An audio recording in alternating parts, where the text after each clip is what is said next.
What's up YouTube, Byrdman here with another Outriders video. Today we're talking about Devastator skills and we're going to put them in a tier list and kind of rank them, let you know exactly where all these stand. Now, I previously did one of these videos before kind of talking about it, but that was before the New Horizon update as well as the World Slayer expansion. So we're going to see how these now shape up with all these new mods and sets that we now have in the game. Do you know though you can follow me over on YouTube, Twitter, and Twitch at Byrdman778. I got a really cool sponsorship coming up here soon, so make sure you're just sticking around and then taking advantage of this awesome sponsorship. Now, let's dive right into this and talk about these skills. So first up on our list is going to be Boulder Dash. Boulder Dash has always been kind of a back and forth skill when the game first launched. It was pretty terrible because it forced you to go in a linear line. You're not able to start and stop it at all, but when the New Horizon update came out, they fixed that, and it really ended up putting it in an S tier skill for me, and I think I'm going to keep it there even post World Slayer. Reason for that is because a bunch of different stuff. First off, it's still amazing with the death proof set, it's still great with the statue set, pretty much any firepower based things. It's really going to benefit because of different mods like Primal Chain Gun, where you're able to increase your weapon damage based on the amount of enemies that you hit with your Boulder Dash. It's also great for stripping resistances off enemies, which is great for AP builds as well. All around, it's just a really good ability. You have three essentially different ways of doing damage with it. Whenever you initially activate, if you're standing still, it does an AoE around you, then you run, so any enemies you hit along that way will take damage, and then do a final slam. So 3 instances of damage for one piece of skill. Really like this. It's just really juicy all around. We're clearly getting all the S tier skills out of the way. I'm going to put Earthquake probably above Boulder Dash, mainly because, it's Earthquake. Since day one, it has been the strongest skill for Devastator because it goes perfectly with our AP setups. It goes even better with the Seismic Commander set, mainly because, we're able to do more damage to bleeding targets, and Earthquake, now especially with the Pax tree, is able to immediately inflict bleed on enemies and do more damage. Right now, it's also really strong because of Multi-Strike, which is also in the Pax tree.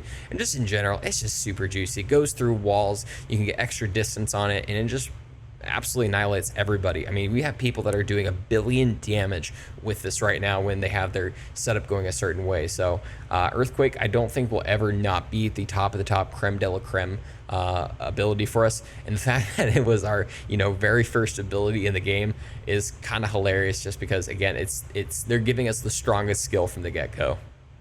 Next up is Endless Mass. Now, another kind of like back and forth skill for me personally, and I think I'm going to put it at A tier. Reason why I'm going to put it at A tier is one, because of post World Slayer content. A lot of the mods are like Tainted Blood, Euthanizer, Shattered, got their percentages drop down, so you're not really crushing on those extra percentages to certain targets anymore. So a lot of people are just going into high anomaly damage as much as humanly possible, and Endless Mass really does take advantage of that. First off, the fact that it draws a bunch of enemies into a certain area, you're able to target them with like things like Earthquake, Boulder Dash, Gravity Leap, stuff like that.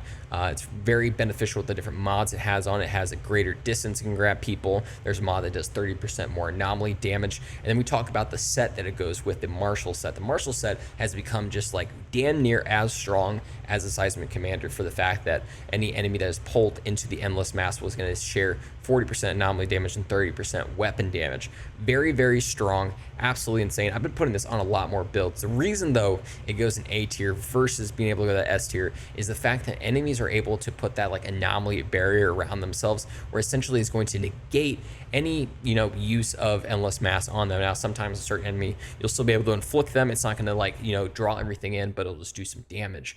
Overall, I think this is a really solid skill. I think that maybe a couple little buffs to, again, inflicting those enemies that have the anomaly shield would put it up to S tier, but all around A tier is a solid spot for it.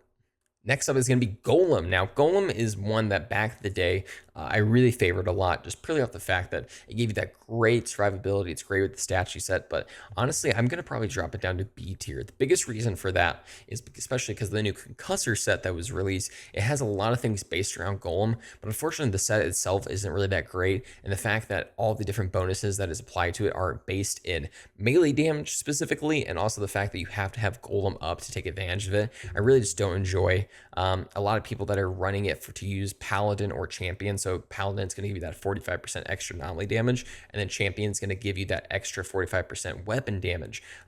It's much better to activate instead Reflect Bullets to do that, just because you're able to instantly get that cooldown for it. You're able to activate that activation and keep that up more consistently, versus Golem, where you're kind of forced in, being this rock person for at least 8 seconds, and then you have to deal with a cooldown after that.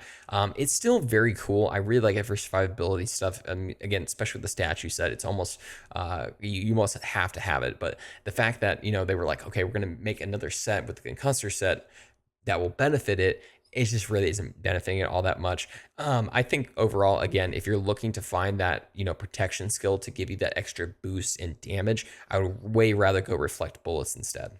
Next up is Gravity Leap. Gravity Leap is going to take an S tier, and I think I'm going to put it a little bit above Boulder Dash. The biggest reason why is because of how fluid this kinetic skill is. The fact that you could use it on AP builds, the fact that you can use it on FP builds, you can use it on the mixture build with going to middle tree, which, I mean, if you're going middle tree right now in Devastator, you're an absolute crazy person.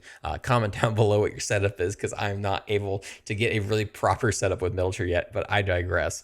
Regardless, Gravity Leap is absolutely amazing. First off, its tier 1 skills are really great. It gives it extra damage, gives it bleed infliction, as well as it give you a chance to get health whenever you hit enemies. But the tier 2 skills tier 3 skills is where it really shines. First off, you get double jump.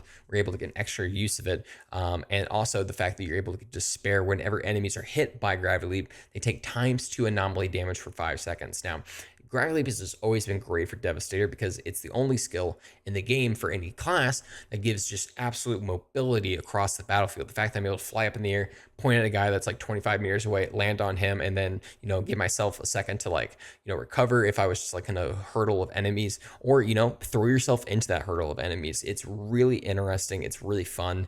It was one of those skills when I first saw Devastator that I immediately was like, oh my gosh, I got to try this out. And my ultimate AP build that uses Earthquake and Gravity Leap is just, it's a must to have these two skills with it. It will always, I think, again, it'll be kind of like Earthquake. It'll always be in that S tier category. It'll always be very beneficial. The only thing that I really want to help with it is the fact that I'm noticing since World Slayer, enemies that are like on totems and stuff close to the center, you can't hit it. There's some like anti, jump spot on there for some reason. So they could fix that. It'd be even better. But right now, I mean, it's a godly ability. Now we have Impale. Impale has always been kind of like Boulder Dash's back and forth ability. When the game first launched, people hated it because of the fact that it would slow down timers. You weren't able to impale enemies that are sitting on totems because it would stop the timer on it. Overall, people just didn't enjoy it, but then they fixed it. They allowed, the deaths to essentially go through so that you're able to sell on those platforms and still spike people. Overall, I would probably put it A tier, and I'd probably put it just a little bit above Endless Mass. I'm gonna have to swap those two. The reason for that is especially because the new Banner Lord set. The Banner Lord set will give you a faster cooldown on Impale whenever you hit enemies with the Tremor ability, which we're going to talk about here in a second.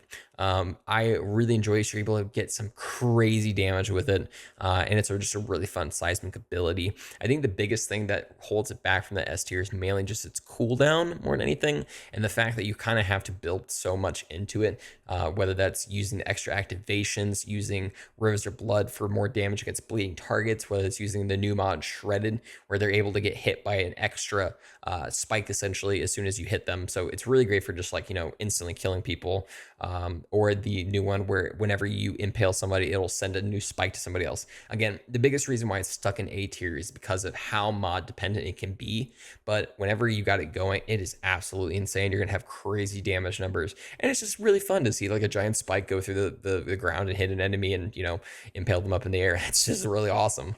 Now we are up to Reflect Bullets. And now this is kind of a weird one.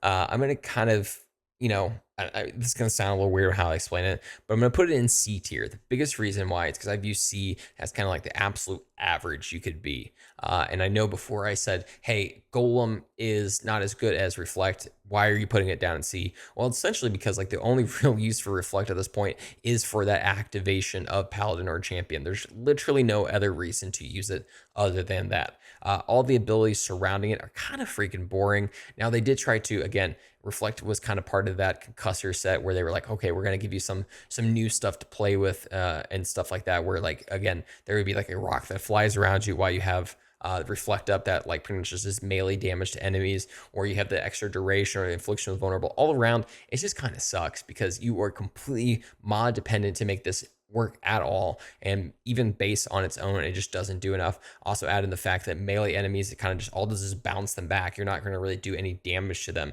Again, it's an absolute utility ability, but again, I put it in C tier just for the averageness. If it didn't have such great application with paladin or champion, I would be putting this in like E tier, like all the way at the bottom. It just wouldn't be that great. And finally, we have Tremor. Now, Tremor, I'm going to put in B tier, just a little bit above Golem. The reasoning for that is, one, the new banner lord set, again, works really well with it. I've always really enjoyed using this on statue set as well. The fact that there's a ability that gives you a 30% weapon damage bonus is really cool. You can build around that, and it just has a really good flow, especially, again, like I said, on statue set. I love being able to just pop it for a second, let it give me that damage boost, then pop over to Golem, get that damage boost, and just go that back and forth flow. Again, great on Bannerlord set as well. It's just kind of, you're not really gonna like go into like a battle and just be like, all right, Tremor activate, and everyone die. Again, it's kind of utility ability, but it's a very useful utility ability, especially for the fact that it's gonna give you health regen as well. It's gonna stagger enemies. It's just really interesting, and I really do enjoy it. There you have it, everybody. This is my tier list of all Devastator skills. Again, this is a little bit different. I mean, definitely different from what we had before, I feel like, but it's really great. The fact that, again, things like Boulder Dash have gotten such a buff, things like Impale and Endless Mass, but it's pretty unfortunate that we still have skills like Reflect Bullets that just kind of, again, are just an absolute utility ability rather than being something very strong. Hope you guys really enjoy the tier list. Make sure you follow me over on YouTube, Twitter, and Twitch at Byrdman778. Again, we have a really cool partnership coming up here soon, so make sure you're staying in the flow, staying in the vibe. I'll be announcing that over on Twitter here, probably on Monday. Monday the what's today? The 15th. Monday the 18th. So swing on by then, see it then. We'll be streaming starting on Tuesday again. I'm not gonna be streaming this upcoming weekend, so don't expect to see me around. But regardless, thank you so much for watching this video. Hope you have a great night, day, whatever it may be.